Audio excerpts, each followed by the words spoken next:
welcome to Talking with Tech. I'm your host, Rachel Madel, joined as always by Chris Bugay. Hey, Chris. How's it going, Rachel? Good. I'm excited to chat with you this week. Okay, so here's what's going on in my head, and I could use a little maybe coaching through it. It's something that I've been struggling with a lot lately, especially, well, just a lot lately. Let's put it that way. So at the beginning of a school year, or when you go to a conference, or just in my life generally, I've been noticing how inaccessible the world is. Like once you've been made aware of it, and of course I've been working in the world of accessibility for many years now, but once you're made aware of it, and you can't help but notice it, right? I mean, I remember you coming back from the India Oaks presentation at ATIA, realizing just how ableist the world is. These sort of assumptions people make about the abilities of the audience you're going to be speaking to or whatever. And I've just been seeing that example. Well, I've been seeing it for years, but it continues to plague me and bother me that it's not fixed yet, or that no more people aren't aware of it. And so let me just give you like a couple scenarios, right? Like I'll go to a professional learning event someplace, and I'll be in the audience, and part of the experience will be will be like, all right, everybody turn and have a group discussion. Okay, we turn and have a group discussion, and then to bring people back together, people will do this. Now, I'm intentionally doing this on purpose because this is an audio podcast, so people don't really know what I'm doing. Only you can see what I'm doing. But this is what maybe the person trying to grab everyone's attention will do. They'll do the thing that I'm doing right now, Rachel. And as I'm sitting there seeing this, I'm thinking, okay, what you're doing is trying to signal. I'm clearly doing something, right, Rachel? Like you're really like leading up to this. It's really fun. Yeah, I'm doing something, but everyone listening right now doesn't know what I'm doing, and that sort of simulates like having a visual impairment. So as the person in front of the group, I wouldn't signal them by what I was doing was raising my hand. I might raise my hand, but I might also call out something like, Taco Bell. I knew you were going to go with that one. I knew it. I knew Taco Bell was coming. Or set a timer on my phone and have that ding so that there's a multimodal way of conveying the information, right? Same thing that I see with text is that oftentimes I'll go to a presentation and someone will hand out, here we are in 2022, or 23 or somewhere, like wherever you're listening to this, they'll hand out a piece of paper. And like, how many people would have trouble reading this paper? Like, you can't hit a play button to have the text read out loud. You can't have it translated easily. Now, with technology, you can do that more easily now because there is some more accessibility features built into phones that will allow you to do some of these things. But really, shouldn't we be providing the text in a way that someone who needed a screen reader could have it? So if someone needed it translated, they could have it. And I just keep seeing examples over and over again where the ableism is just embedded in. And I guess why I wanted to bring it to you, why I say I needed some coaching, is that it's starting. I mean, it has always frustrated me, but it's really getting to me because I just want to go up to the presenter and be like, you could do this differently, you know, like, but I also don't want to be that guy that comes up and say, you know, you can do this differently. And I feel like parents feel that way sometimes. They want to go tell, like, you can do this differently for my kid. And they always don't want to be that parent, you know. I feel like I don't want to be that obnoxious guy that's like, you know, we don't need this piece of paper. You could give us a QR code and we could all have it on our phones that way. And then we could all listen to it if we wanted to. So I struggle. I'm struggling with how to approach people when I notice something inaccessible. I always worry about myself, like maybe I'm not being as accessible as I could be, you know? So I don't know. Help me, Rachel. Help me. First of all, I can relate to everything you're talking about. And I think it's really actually I mean, it's a good conversation to have. It's a good thing to be thinking about. And it's also like kind of challenging to actually do with true fidelity, especially during like a speaking event. Chris, I'm thinking about our Montana speaking event where we had someone in the audience who was blind, correct? Was it blind? Yes. And so I even noticed myself like having a really hard time just making sure that I wasn't relying on the visuals, right? It's like I was assuming everyone was looking at the screen in front of us. And so we weren't describing what was on the screen. We weren't talking about it, and so it is really challenging, but I think it's a really good thing to start thinking about. And, obviously we're in the space of making things accessible. We work with individuals with disabilities and, that's kind of our jam, right? It's like, how can we utilize technology to make things more accessible? Regarding how do you have the conversation? I mean, I think that it's really hard to approach someone and be like, you should do this differently.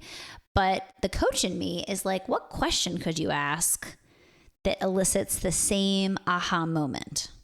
Mm-hmm. Well, of course, I was thinking this. First of all, let me just comment on your first thoughts there. And that is, I feel like having done presentations like this, I have switched some of my skills, or some of my skills isn't the right word, my tactics when I'm doing presentations. So you've probably heard people say, you don't need to read off the slides. But I actually read off the slides because and do it in a way where it's not like I am reading off the slide. It's not reading that way. I'm just describing what's on the slides and reading the text out because I can't make the assumption that everybody can see it. Although we do provide a digital version of our slides, so someone with a screen reader that has all alt text, so someone with a screen reader could participate in that way. They could be using that technology. So again, multimodal. A multimodal experience. And this is the thing. I feel like I and you and many of the people that we work with that work in this space and do presentations are actively trying to get better at that. Like maybe like in Montana, we had a portion of the experience was like, use these visuals to construct sentences. And it was like, oh yeah, So, but we recognize that and are trying to make it better for next time. Where I feel like most of the world doesn't care. Like they're not really trying to get better at that. So, okay, that brings us to the second part, which is what could I say to kind of help educate somebody? And the way I'd want to do that is go up and go, it's hard because I don't have a disability that's affecting my eyes or my ears. I wear glasses sometimes, but you know what I mean? Like I can see it and I can hear it. So it's hard to be like, hey, what do you think would happen if someone came in and was blind, and how do I just bring that up, what do you think would happen if you had someone who didn't speak English in here and you gave out this piece of paper? Like, why would I bring that up? Because I've had those sorts of questions are exactly the sort of questions I want to ask, because it seems so forced, Like, I don't need it in Swedish, But someone might. Someone might, yeah. Well, I think, Chris, like, I hear you. If I was blind, I could go up and say, hey, guess what? Like, you left me out of that presentation, right? And it would be like, oh, wow, I'm so sorry, right? But I think that I think introducing yourself as, someone who does this work and is passionate about this work and something that you noticed. And maybe it's just like, can I give you some feedback that could make your presentation more accessible? Could I give you some feedback on how, whatever, fill in the blank could be more accessible? So introducing yourself, saying like, hey, it was great, giving some positive feedback, right? Every time you want to say something that might feel like criticism, always like buffering that with like, it was an amazing presentation. But yeah, I think just like asking, can I give you some feedback on how this could be more accessible to all people, regardless of, their abilities. So yeah, what do you think about something like that? Yeah, I think that could work into the right circumstances, and maybe if I already have a relationship with the person, that would certainly help. Because they'd know I'm coming from a place of trying to help rather than be critical of it. And again, maybe it's reasonable that in some of these situations, like everybody could see someone raising their hand to get attention. So I don't necessarily need to make it such a big deal, but I just think you don't know who's going to be here. So, and I'm sure this is your strategy that you do for every presentation you do. So someday you're going to come across somebody and you're going to, wouldn't it be better just to plan ahead? But that is great. That is great. I feel like I can come in with what's it called? Like a compliment sandwich or something like that, or give them a compliment, then say, can I give you one thing that I've learned doing presentations that might make it more accessible for you get even a wider audience, and then give them another compliment at the end.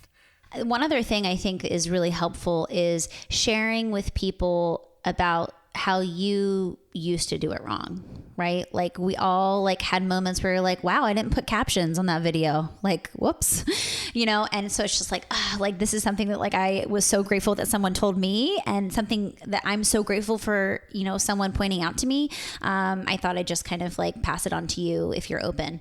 Something like that. 'Cause it's just okay, this person used to do what I do. And that always levels the playing field. It makes people feel a lot more at ease. That is a great reminder, because nobody screws up like I screw up. I have a whole bunch of screw ups in my Totally, Chris. Also, no, totally. I'm saying that for myself, for our dear listeners who think I'm roasting Chris right now. Oh, that's funny. But yes, it's true. I have made so many mistakes of doing this exact sort of stuff and continuing to make the mistakes. Clearly, Montana was a great example where we thought, we thought that through. And then there was one oh, wait, this activity is not exactly as accessible as it could be. And so you do better next time. And so coming up and saying, hey, you know what, can I tell you a mistake that I used to make a lot? And this might really help you help even more people, which is usually why someone's presenting in the first place, is probably going to be met with oh yeah, thank you so much, right? Most people aren't realizing I'm not coming there to tear them down or criticize or say, you're doing this wrong. It's all from a place of, let's make the world more accessible. Yeah. And, it's been really great to see some of these things happening on a bigger scale. So for example, Instagram, you never were able to do the captioning before. And that was really challenging with their video content. Now that you can do automatic captioning. So that's an example of how things are shifting, but I still see people in the space where they work with people with disabilities not using captioning on their video, So it's just and I think it's just when you know better, you do better. And sometimes it takes someone pointing something out to you to do better. And I think that we just need to be open to that. And we also need to be brave enough to kind of advocate for that. Even if it feels a little uncomfortable, even if, Chris, you walked up to someone and was like, hey, have you ever worked with someone with a vision impairment? And they were like, don't care what you have to say, or got defensive in the moment. At least we're making them think, wow, maybe I should think about these things a little bit more. I think at the end of the day, even if it was a poor interaction, it's okay, well, you're not going to see that person again, but hopefully you made an impact on the way they think about accessibility. Mm-hmm. You know what this conversation is reminding me of? This conversation is reminding me of the time where I also struggled, where I saw an AAC user at the at a show, right? At my daughter's play, I think, right? And I wasn't sure what the right move was at the time, and I asked for some feedback, and a parent actually wrote us back and said, well, Chris, I think you made the right move, and here's why. And that parent was, you know who it is? Joanna? It's Joanna Holmes, yes. Oh my goodness, Joanna. What a segue. You are the master of transitions, Chris. Awesome. So, yes, Joanna wrote, or I think sent me a video saying, Chris, I think you made the right choice, and I'm glad you didn't go up and say something to this family, and gave me her rationale why. And so let's hear more. Joanna is filled with wisdom. Let's hear more of our conversation with Joanna Holmes.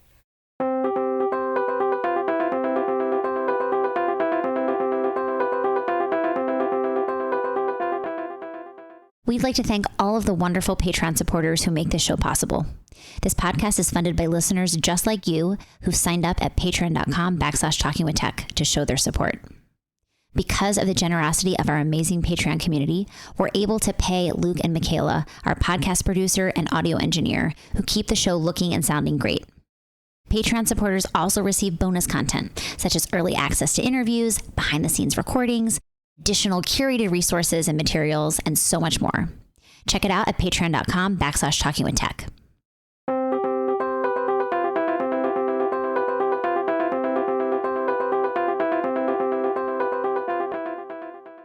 You mentioned how Lucy knew some words already. So now it's just really, it sounded like, okay, since you know these words and you know these symbols, it's just, this is where the new place is for those same words you already know.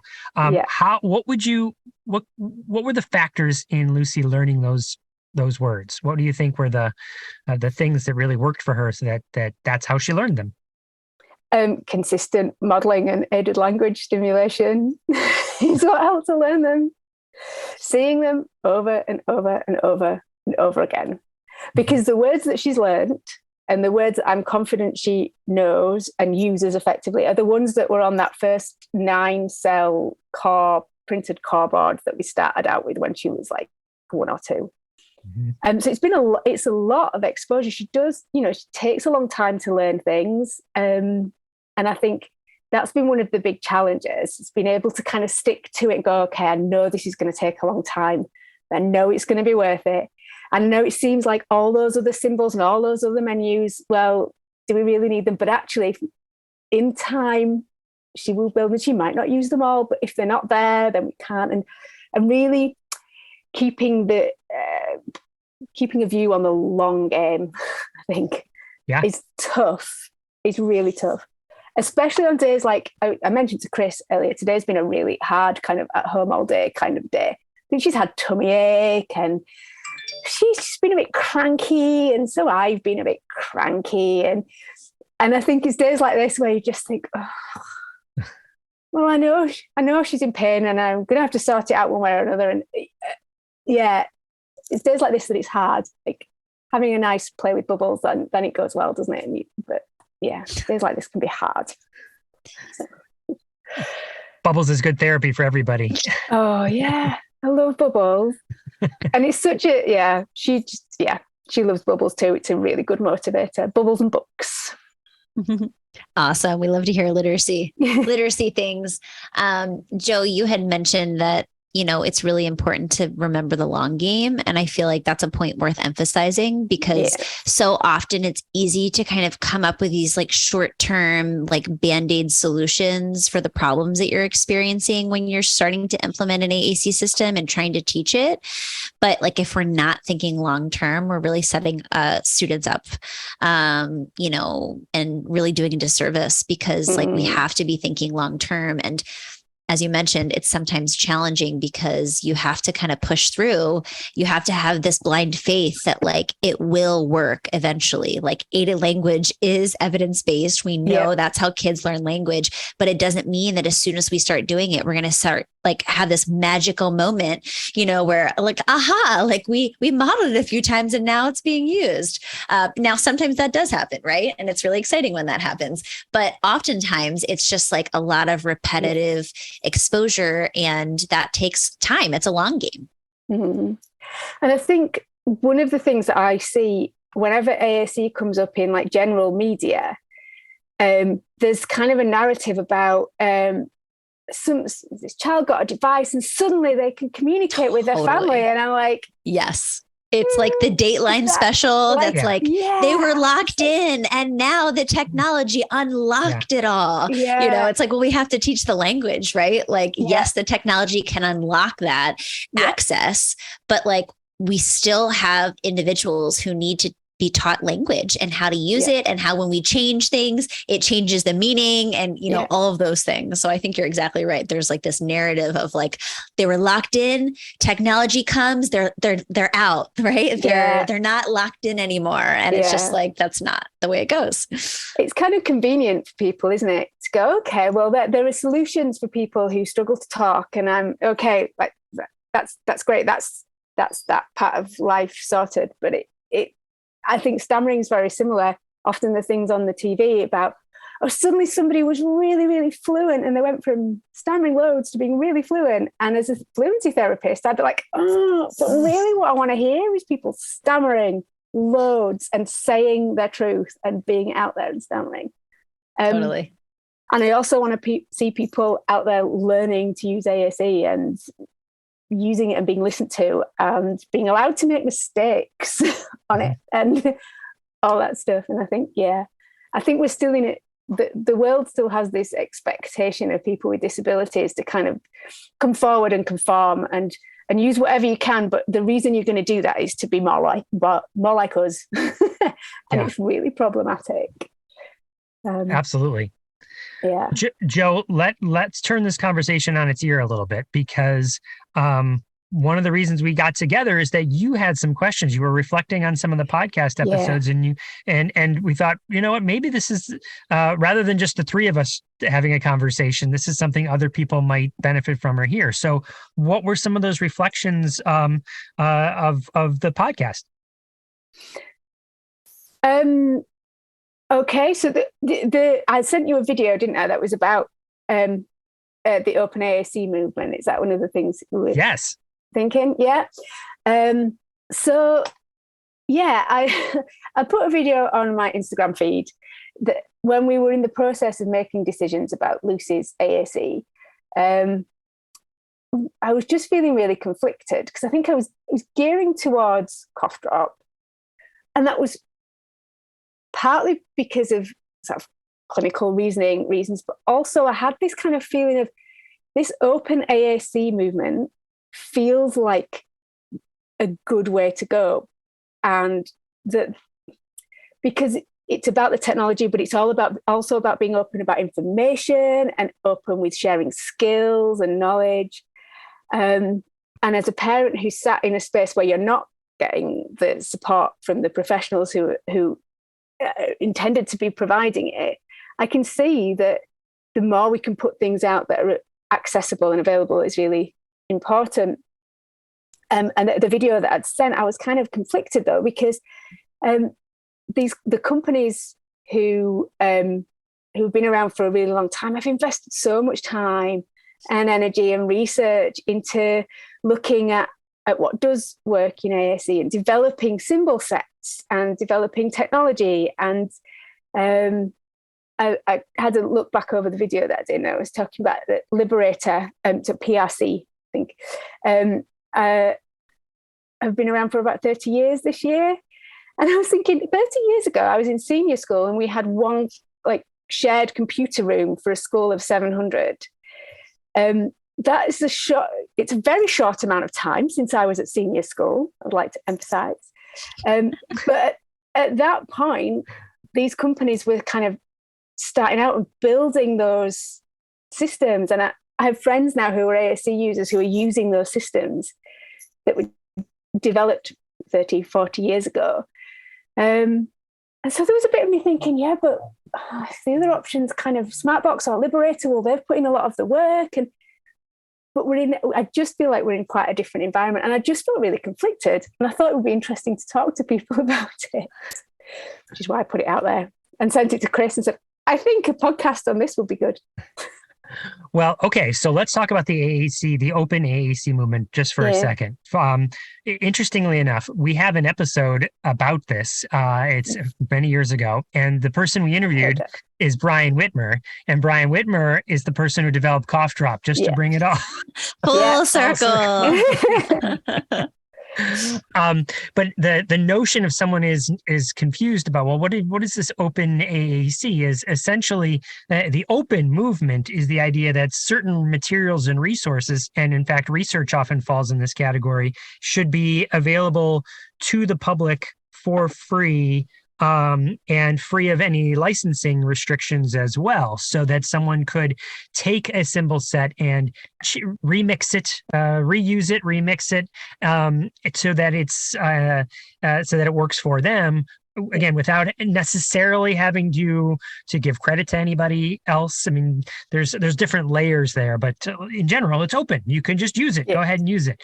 But then then the flip side, again, just to summarize, is that if that were to take off and that were to really become the way AAC works, then what happens to all of the people that are developing these and have been working for years to develop and continue to try and make it better? And again, we know, we have evidence that a lot of these systems really work well for a lot of people because so many people have spent so many their lives, trying to perfect them. So it's a great, interesting theoretical and really practical question.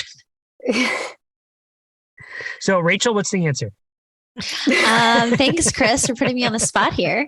Well, in my own clinical opinion, I feel like we're always trying to strive for like one answer, right? Like, we should do all or nothing. There's like these black or white situations. And I feel like it always lands somewhere in the gray, right? Like, I absolutely think that there are, AAC companies spend a lot of time, energy, money trying to figure out, how to set up these systems with success.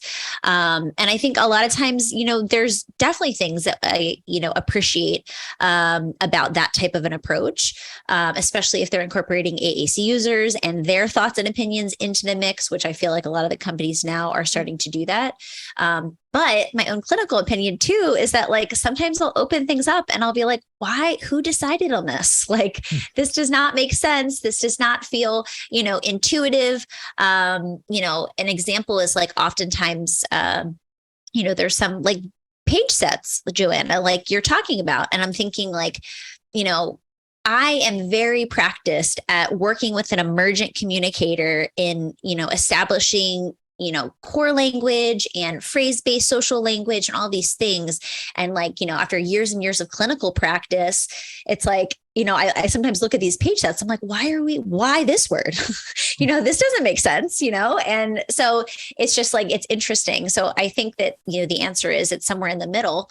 Trying to maintain the integrity of a system makes a lot of sense to me, especially if, that system is being used by lots of paraprofessionals and educators and everyone has some familiarity, and then they have the same system, but it's completely changed and customized. But I also think that we have to individualize a lot of AAC systems for specific, users. And I also would say the more complex, the case and the child, the more probably customizing you have to do.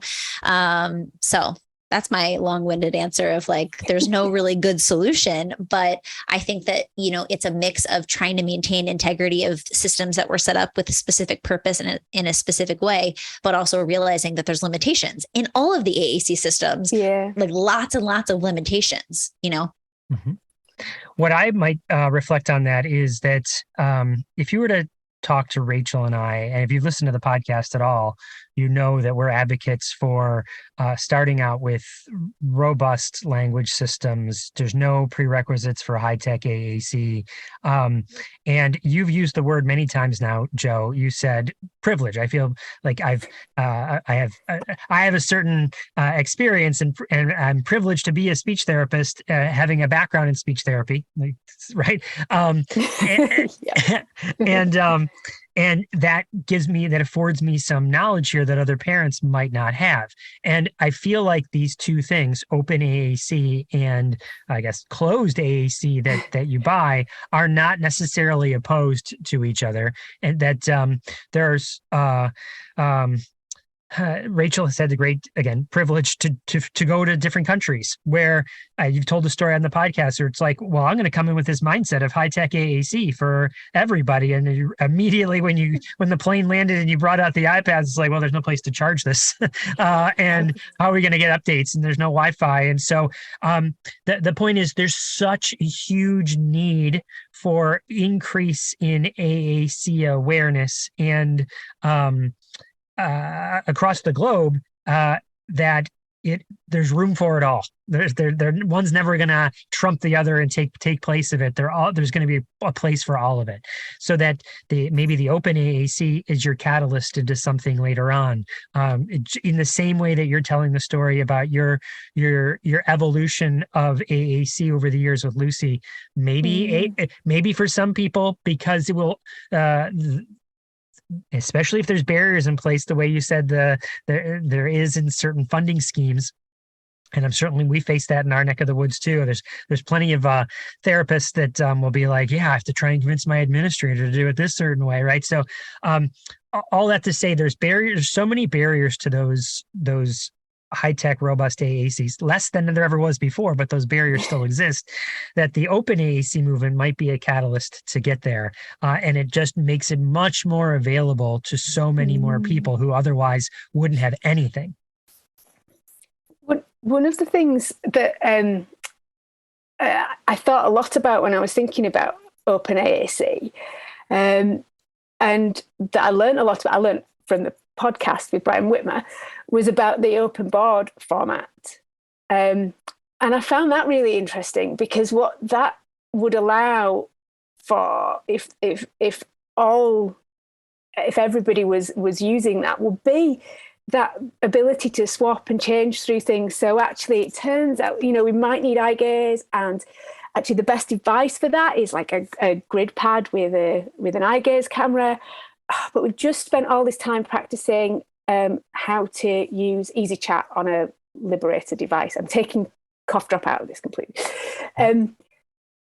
So do we now need to learn a completely new vocabulary, because actually the hardware that we need is this particular piece of hardware. And I think that's where I really thought, yes, having boards that can transport and having some way of doing that, even if it's, I don't know, like when you buy out your secondhand car, that you're like, okay, we've finished with your device, we need a different device, but can we pay a nominal fee to be able to transport the vocabulary, because that needs to remain consistent. It's those kinds of things, because that's where I was a bit stuck with Lucy. We looked at EasyChat on a accent, but that would need an extra external camera, and it only runs on an accent, so we couldn't run it on an iPad. And then we got into all the stuff about what weight we could mount and whether you need an external camera or not. But actually, I thought EasyChat was a really great vocabulary package for Lucy. Of the ones that I saw that were already done, that was kind of the best one. Mm-hmm. But in terms of matching it to hardware that was affordable, because like the difference between what we've got and what that would have been was like about £4,000 difference. Yeah, that's a lot of money. It's a huge amount of money. So that idea that maybe the Open AAC maybe would in the future give us more opportunity to mix and match. Actually, you've got this really great camera, you've got this really great device, and the person I'm working with, I've worked with a lot of people like this, might just throw it across the room, but that device is going to bounce. But we don't really want EasyChat, we'd rather have SuperCore 30. And surely everybody wins if there's that interchangeability. I think that's part of the reason we've gone with cough drop. That I'm hoping if we move on, we need a different kind of device in the future, well, it will work on different devices. It's that being able to keep the parts that you need, because I really felt like, we have to like throw out one bit if another bit doesn't work. It got really tricky, particularly when companies are holding their software onto particular devices. Mm-hmm. That felt really uncomfortable, but it all felt uncomfortable to say, well, I'm going with somebody else because, gosh, Liberator have done so much, Yeah. For sure. Well, strange time. It makes a lot of sense to me that it might be financially beneficial for a company to have that as an option, because when it's all or nothing, then sometimes it's nothing. But when it's when it can be sometimes or some part of it, and I'm licensing, well, then maybe I can, especially in today's day and age, again, some of the funding schemes that we are talking about and some of the way companies have set up their finances is based on an old one-time purchase sort of model, right? Where we've seen now in 2022, so many more subscription-based models, right? And we've certainly started to see some AAC companies move in that direction, where they said, what if we didn't just you buy our app one time? What if it was you subscribe to our thing? And with that sort of mentality, then maybe there is some like, well, with this subscription, you get access to an open the potential of opening up a board. I could see that being as financially viable and attractive to companies, because rather than saying, well, I guess you're going to go with the competitor, maybe maybe you can go with part of my product. And doesn't it seem, again, this is going to be really, the developers that listen to this show are going to be like, Frisk, what are you talking about? But it seems like it's a technical thing. Like once we decide that we want to do that, now we just have to figure out the code, right? And certainly there's going to be people that are excited about that challenge. Like, oh, okay, how do I open up a code to bring over this onto this device? That feels solvable as long as we want it, as the company decides this is worth our time to do. We see the future market investment here. It would just really allow people to really to have less compromises in their systems, wouldn't it? Because there's already compromises, isn't there? Like how many cells you're going to have, how much you can fit on a page, where you're going to mount it, what's the battery life like. But the less compromises that people are going to need to make, surely the better their I'm going to say systems, but I mean like the actual technology part of their system, the better that's going to be if there are compromises available, whereas there isn't always at the minute. And it's the information as well. It's the sharing of information that I think is really key, and so that parents can get good information, and then if they need to advocate, they can say, well, this is what I've learned and this is where I've got it from, and I know it's good information because it's out there and shared. There's quite a lot of that, but I think there are some groups and some things that are still sort of kind of hold their information behind a bit of a paywall. Well, and they've had the luxury to do that because it's still sort of a new 30 years in the scheme of how long something might be, like different professions or different companies. 30 years is really not that long, right? Long, is it? So, but if you look to how things have changed over the last 10 years and the number of people that have started to talk about and learn about and use AAC, what does the next 10, 30 years hold?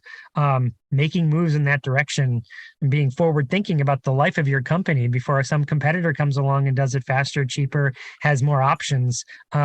Really thinking about that evolution, again, makes a lot of sense to me, but I work in a public school every day. So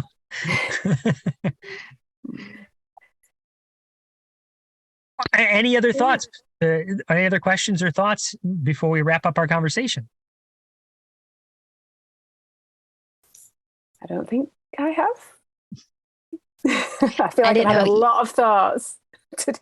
Yeah, I didn't know if you had any other questions, Joe, because I know you had wanted to talk about the open source stuff. It was just, I really just wanted conversations with people about it. What I would love is to have conversations with developers. I tagged them all in my post on Instagram. I was like, have a chat with me. And I am going to have a chat with the Toby Dynavox rep at Communication Matters in September. He was like, come and have a chat with me. I was like, okay, I will. But I think it feels like a point where maybe everybody needs to start having that conversation rather than be like, oh, well, we're all right.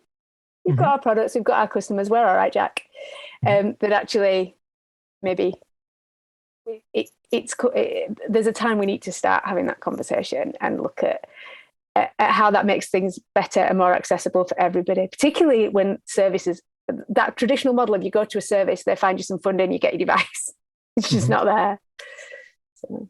Yeah, which is a huge roadblock, especially hearing what's going on over there in the UK. I will say there is work going on around that. So NHS England are doing a project. I'm on the advisory committee for a project looking at what a pathway might look like that doesn't exclude people with learning disabilities in that way and doesn't have that same kind of ability criteria. So there's work happening. Joe, there's one other thing I'd like to comment on. It's more of an I wonder phrase, and that is something I've certainly learned over the years of doing this podcast and talking to AAC users is that something they say is they use multiple tools, and at different times they might use a tool or they might use their voice. Like some people who are speaking might say, today's like a words day, or this hour's or a time when my words won't come, so I need my tool. And I wonder if that analogy holds true for access methodology. So you had mentioned how Lucy is like, well, okay, we're going to try head pointing. But of course, as soon as we try that, she's reaching forward and she's trying to touch the iPad. And it's like, well, I wonder if that is similar. Like, and again, Yes. AAC users listening to this, if you're like, well, yeah, sometimes I use my hand and sometimes I use switches and sometimes I use eye gaze or, I primarily use one, but sometimes I use others. And I'm just curious if you think that is a thing, like, yeah, sometimes I'm going to point, but gosh, my limbs are so tired today and I'm worn out. So I'm going to use my head, or this vice versa, whatever the rational or reasoning or the sensory needs are met another way. So I don't feel like I need to scratch. So I'm going to use my hands today. Like, I wonder if there's some sort of, again, I go to the strategy. What strategy can help you, Lucy, learn what modality's right for you in the moment? You know what I mean? So rather than just a gut intuition feeling. So I don't know. What are your thoughts on that? I think that's really interesting. And I mentioned to her therapist this morning, I sent her a picture and I said, got the device mounted. It's quite close to her. She touched it straight away. And Jenny, her therapist, is like, well, it's great to have two access methods. But I do, you made a comment about kind of sensory needs and things. I think for Lucy, that is quite a big thing. Because I think when she was reaching this morning and was like, nah, I gave her something else to do with her hand. Well, actually, this morning, because, we've had a cranky day. This morning, the thing that she got was another iPad with games on it. It's like, just have all the screens. I don't care. It's fine. Whatever works this morning. But that's clearly what she was interested in doing. And it wasn't necessarily that she was trying to access the AAC part of the iPad. It's that she wanted to have that visual, probably, simulation of seeing things move quickly and a bit of feedback, which she then got from something else. Having said that, she does have alternatives. Like, so she's got paper-based things. She did have symbols all over a tray, but she ripped them off at the weekend. So I need to put those back. But they're kind of spaced out. So she uses direct access to touch those. She's also brilliant at using facial expressions to and she'll kind of reference things with her eyes. So look at one thing, and like often it's like, look at the telly, look at you, look at the telly, look at you, like, gonna switch it off. So she does use lots of modalities. And I can almost imagine that maybe as her motor skills do develop, that maybe she will go back to using touch if that becomes easier for her. But I just felt at the minute, waiting for touch to develop was holding her back from developing the language. And so at the minute, that's where we're at. I can totally see it changing in the future. Yeah, I think I love that you're thinking that way. I mean, that's holding her back. So what can we do to make it easier? Let's look at a different access methodology, and it doesn't mean it has to be necessarily one. So it sounds like you're in good hands, and that and that you are designing with the end in mind, thinking that you're trying to remove barriers. It sounds exciting for Lucy. Yeah, it's exciting for me. I think she's excited if she's got like good company and something to talk about. That's what gets her excited. Excellent. Yeah. All right. Well, thank you for being on the podcast, Rachel. Any final things to say? No, Joanna, I feel like before we kind of wrap up, where can people follow your work? I feel like we've connected over social media and I don't want to leave everyone hanging. Like, how can people follow you? Okay, so I am on, I mostly now use Instagram, and it's at Mummy versus AAC. So that's Mummy vs AAC. I also have a blog at mummyversusaac.blog. And I'm at Mummy versus AAC on Facebook and Twitter as well. I did a presentation for AAC in the Cloud with Hannah Foley and Sarah Gregory. So that's available on AAC in the Cloud. And I am presenting at the Communication Matters conference in the UK in September. So there are chances to, hear me rabbit on a little bit more if you want to. So that's where you can find me. Amazing. Well, we'll definitely link to those in the show notes so people can have easy access. Cool. Great. All right. Thanks, everybody. It's been Thanks, really Joe. good fun. Thank you very much. Cheers. Bye.